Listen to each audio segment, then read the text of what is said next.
এটা আজকে মির্জা ফখরুল ইসলাম আলমগীরের সাক্ষাৎকারের উত্তরে পেয়ে যাবেন।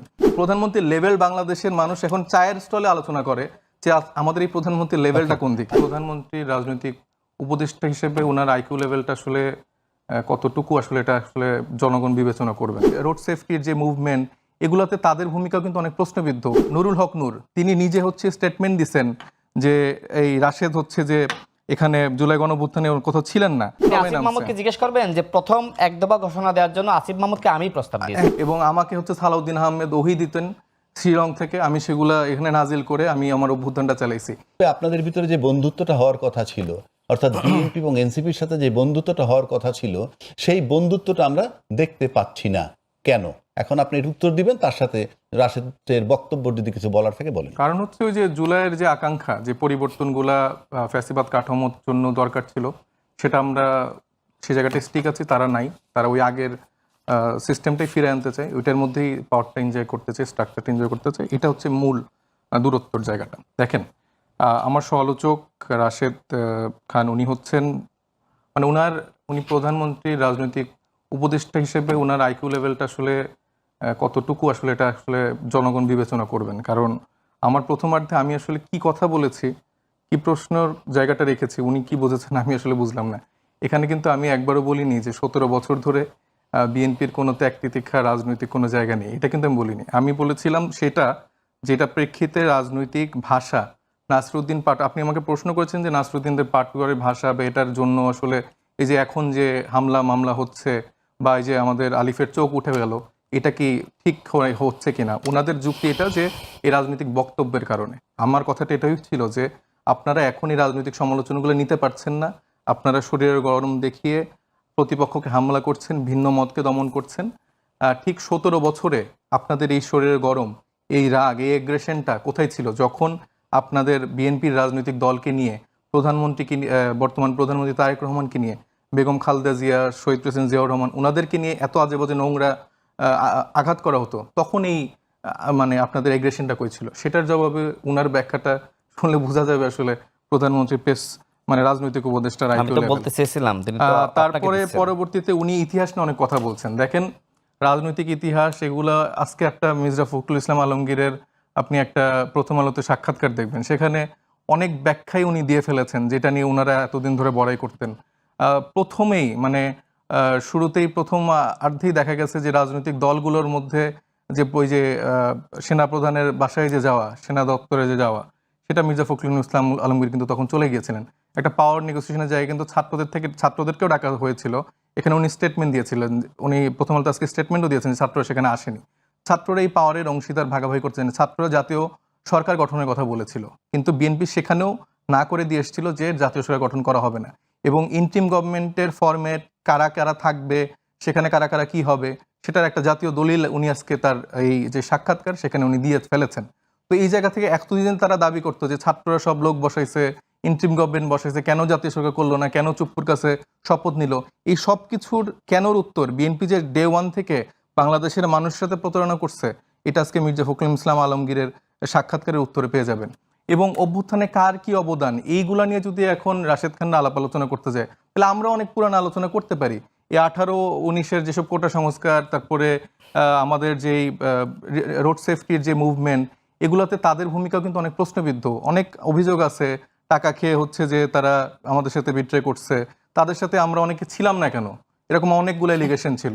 গণ অধিকার পরিষদটা ভেঙে টুকরো টুকরো হয়ে যাওয়া বা তাদের সাথে একটা কোয়ালিটি ফোর্স না থাকার রিজন কিন্তু এটা যে তারা অলওয়েজ এই পাওয়ারের সাথে নেগোসিয়েশন করছে, তারা অমুকের টাকা খাইছে, তারা তমুকের সাথে নেগোসিয়েশন করছে। এবং এই যে জুলাই গণঅভ্যুত্থানে রাশেদ খান তার একটা কোনো ডকুমেন্ট দেখাক যে সে আছে এখানে, তার দলের যে প্রধান ছিলেন নুরুল হক নূর, তিনি নিজে হচ্ছে স্টেটমেন্ট দিচ্ছেন যে এই রাশেদ হচ্ছে যে এখানে জুলাই গণঅভ্যুত্থানে কোথাও ছিলেন না। তারপর তাদের ছাত্র অধিকার পরিষদের আরেকজন ছিলেন জাবের মাহমুদ, উনি বলেছেন যে তার সাথে মানে নুরুল হক নূর গ্রেফতার হওয়ার পরে তার সাথে কোনো রকম যোগাযোগ করা যেত না, 22 তারিখের পরে বহুবার কল করেও তাকে পাওয়া যায়নি। তো এই অভিযোগগুলো তাদের আপনাদের ছাত্র অধিকার পরিষদের নেতা। সেটা তো আপনি কি তাইলে আপনি হয়তো বা অভ্যুত্থানের সময় বিএনপির গুপ্ত হিসেবে মানে গণ অধিকারে ছিলেন। বিএনপির গুপ্ত হিসেবে ছিলাম। তো আপনি বলেন জাবের মাহমুদকে, আপনার যেই দলে গুপ্ত হিসেবে ছিলেন সেই দলের ছাত্র সংগঠনের ছাত্র। তো এই যে রাশেদদের কথা বলতে গেলে শেষ করা যাবে না, বুঝছেন?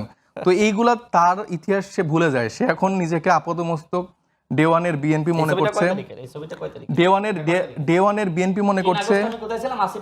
3 আগস্ট আপনি নামবেন, 3 তারিখে তো সবাই নামছে। আপনার যে শোনেন, 3 তারিখে আপনি সবাই আসিফ নামছে। মাহমুদকে জিজ্ঞেস করবেন যে প্রথম এক দফা ঘোষণা দেওয়ার জন্য আসিফ মাহমুদকে আমি প্রস্তাব দিয়েছি। হ্যাঁ, আপনি আপনার জাতিসংঘের সাথে যে সম্পর্ক তৈরি হয় নাইট ইসলামকে আমি পাঠিয়েছিলাম। আপনি আমাকে একটু আগে আপনি শিষ্টাচার শিখালেন। আমার অবদান সম্পর্কে জানতে গেলে বললে আপনি পাগল হয়ে যাবেন। আসবো রাশেদ, আপনি আমাকে আপনি শিষ্টাচার নাহিদকে জিজ্ঞেস করবেন। আপনি আমাকে শিষ্টাচার আমার শিখালেন অবদান যে আপনার সময় কথা না বলতে। আপনি কেন কথা বলছেন তাহলে? না ঠিক আছে, আমি আপনার মতো তো ন্যূনতম শিষ্টাচার নেই। আপনি বলেন, আপনি আমার সময় কেন কথা বলেন তাহলে বলেন? আপনিও তো বলেছিলেন। না, আপনি তো থামাই, বলছিলেন, আমি কথা বলিনি। আপনি থামাই দিয়েছেন, আমি থেমে আপনি এই যে এটা কিন্তু ভাই, এটা আপনি খুবই থামাই দিয়েছেন, আমিও আমার থেমে গেছি। উনি কিন্তু বারবার বলে যে আমার কথার ফ্লো নষ্ট হয়ে যায়।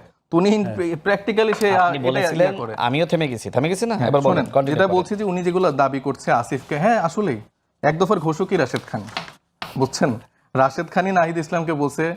বিভিন্ন সময় উনি বলে না, এই যে এরকম একটা বডি ল্যাঙ্গুয়েজ করতো কে, ওই যে গোলাম রব্বানী নুরুল হক নূরকে বলতো, এই তুমি তো আমার ছোট ভাই, এটা উনি এই রাশেদ খানও বারবার বলে, এই আসিফ আমার কর্মী ছিল, অমুক আমার কর্মী ছিল।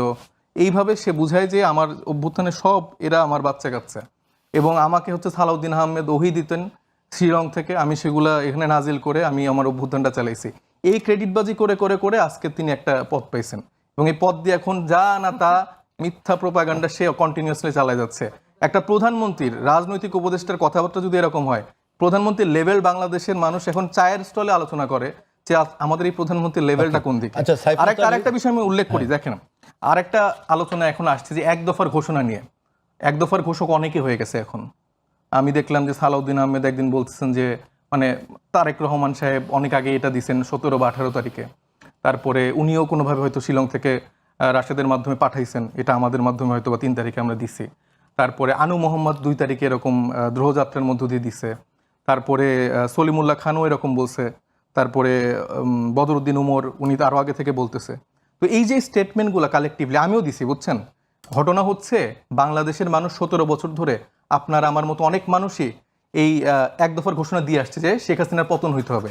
তারপরে সালাউদ্দিন আহমেদ থেকে শুরু করে বিএনপির জায়গা থেকে আমি একটু শেষ করি, রাজনৈতিক দলগুলো রাজনৈতিক দলগুলো কিন্তু বারবার বলছে যে এক দফার ঘোষণা, বিএনপির পতন হইতে হবে, আওয়ামী লীগের পতন হইতে হবে, শেখ হাসিনার পতন হইতে হবে। কিন্তু আলটিমেটলি যে ছেলেটা নাহিদ ইসলাম ঘোষণা দিছে তার উপরই কিন্তু সবকিছু বর্তাইছে। তার ঘোষণা শুনেই সারা বাংলাদেশের মানুষ রাজপথে নামছে। তার ঘোষণা শুনেই এই শেখ হাসিনা এখন দিল্লিতে পলায়ন করে আছে। এবং আপনার সাথে আমার একটা টকশোতে মনে কথা হয়েছিল, সেখানে আপনিও বলছিলেন যে শেখ হাসিনা ফিরলে কাকে হত্যা করতে চাইবে, কাকে মারতে চাইবে, সেটা হচ্ছে নাহিদ ইসলাম।